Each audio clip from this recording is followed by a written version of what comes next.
శైల శైల శైల శైల నేను వెంటపడ్డ పిల్ల పేరు లైలా. ఇదే సినిమా పాట sir. Shankar Dada MBBS Metpally Saikrishna theatre లో 3 సార్లు చూసి రావులే. ఇంటర్వ్యూలో 2 చిన్న సమస్యలు ఒక ఛాయ్ కూడా తాగిన. అదే థియేటర్ పక్క ఒక పానీపూరి బండి ఉంటుండే. ఫస్ట్ టైం బుజ్జి నానే చూసిన. పర్సు పోయిందని చెప్పి ఎడ్డు ముఖం పెట్టి ఏడ్చుకుంటే నిల్చున్నది. ఆనే కింద పడ్డ పర్సు వేసి పైసలు నొక్కి ఖాళీ పర్సు దాని చేతిలో పెట్టి ఫ్లాట్ చేసి నెంబర్ తీసుకున్నాడు. అప్పుడే ఛాలెంజ్ అన్న ప్రేమ కథ ఎన్నెన్నో అందాలు. అరే నానిగా ఒక మనిషిని స్టేషన్ మీదకి ఎక్కించి 4 పోలీసులు కాలి చేతులు పట్టుకొని భుజాలు ఊపినట్టు ఊపుకుంటా మధ్యలో నేను వచ్చి కడుపులా ఈపులా ఉల్టా పల్లా చేసుకుంటా కొడితే ఎట్లుంటదా? భయం పడుతుంది సార్. అదే పని చేస్తా నేను వరుడు పని. మరి మీ లవ్ స్టోరీ ఎట్లా స్టార్ట్ అయింది సార్? నా లవ్ స్టోరీ ఉందిరా. అబ్బా ప్లీజ్ సార్ చెప్పండి sir, please sir, please sir చెప్తా వర. ఆ రోజు ఆదివారం రా. ఎప్పటికని మటన్తో బువ్వ తిని ఇరరాజా పాటలు పెట్టుకుని స్టేషన్ లో కూర్చొని రిలాక్స్ అవుతున్న ఒక ఫోన్ వచ్చింది. హాలో ఆ అమ్మాయి కొంచెం సన్నా సింపుల్ ఉంటున్నాయి. బీపీ తగ్గింది అనుకుని చెక్ చేసుకున్నా. కరెక్టే ఉంది సార్. మా ఇంట్లో దొంగలు పడ్డారు జల్దీ రాదా అన్నది. ఇంకో గంట అయితే బుజ్జి జీప్ సర్వీసింగ్ ఇచ్చినా.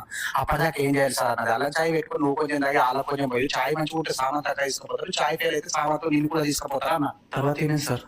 ఏమైతుంది రా చాయ్ ఫెయిల్ అయింది దానికి కూడా తీసుకుపోయారు. రోజు వస్తున్నారా దాని ఫోన్ కోసం ఇంకా ఎత్తారు అది కూడా